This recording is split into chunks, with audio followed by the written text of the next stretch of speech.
The atomic bomb and other nuclear bombs are deadly weapons that get their explosive strength from the chain reactions produced by nuclear fusion. During World War II, scientists made significant progress in the development of nuclear weapon technology.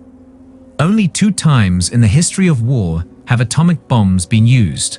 Both times, they were launched by the United States against Japan at the close of World War II, in the cities of Hiroshima and Nagasaki.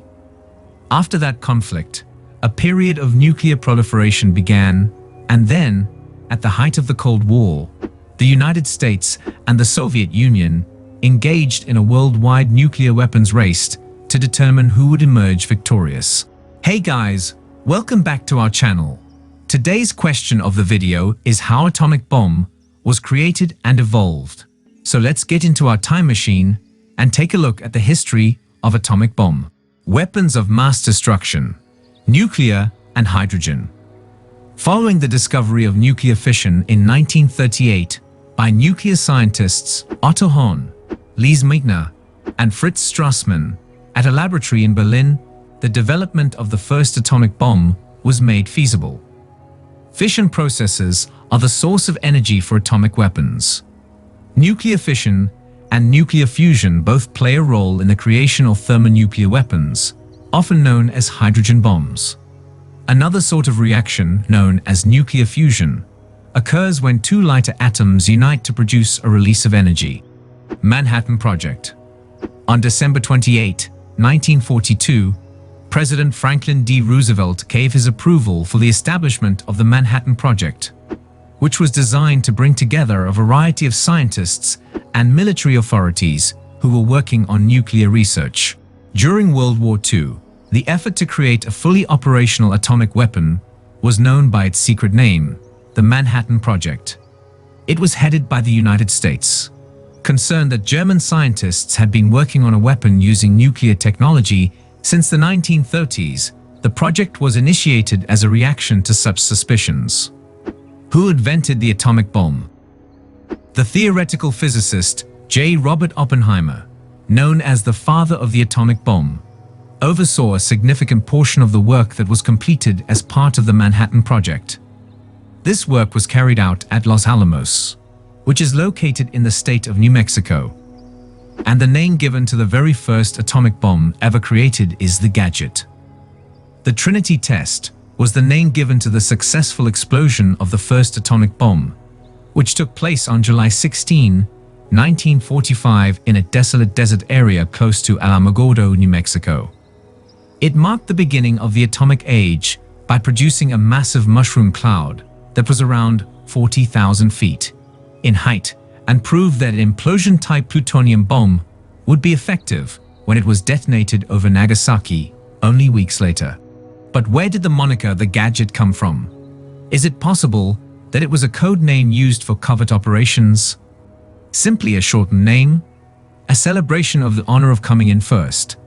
It turns out that director J. Robert Oppenheimer was the one who recommended adopting the name when work first started at the laboratory. Hiroshima and Nagasaki bombings. By the year 1945, researchers at Los Alamos had created 2 separate kinds of atomic bombs. One based on uranium and referred to as the Little Boy, and another based on plutonium and referred to as the Fat Man. The elements uranium and plutonium are both classified as radioactive. Despite the fact that the war in Europe had been declared over in April, hostilities between Japanese forces and American soldiers continued in the Pacific.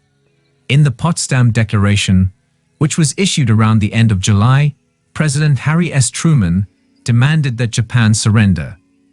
In the announcement, it was said that Japan would face immediate and complete annihilation if it did not submit.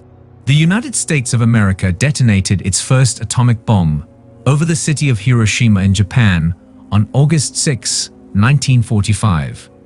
The bomb was detonated from a B-29 bomber aircraft known as the Enola Gay.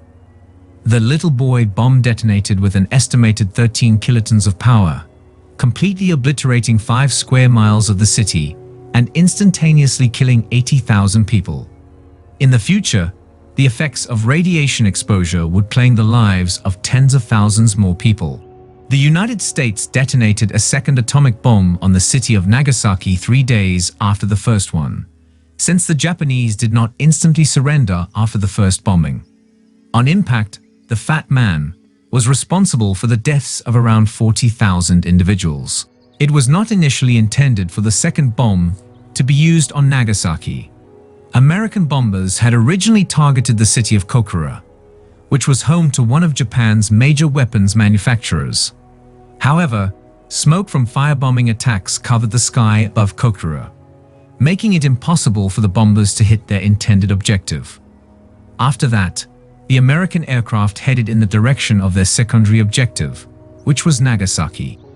On August 15, 1945, the day that came to be known as the J-Day, the Japanese Emperor Hirohito proclaimed his country's surrender, citing the deadly force of a new and most merciless bomb. This announcement brought an end to World War II, the Cold War.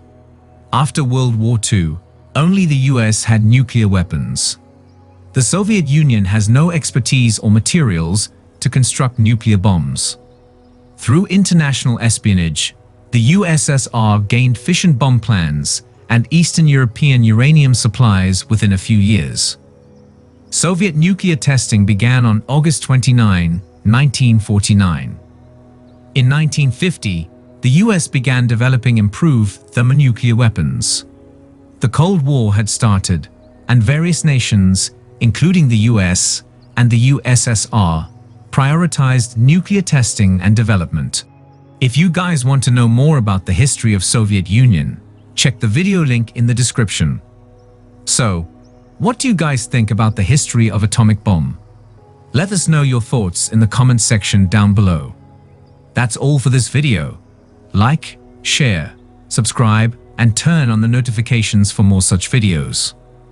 See you in the next video. Till then, take care. Thanks for watching.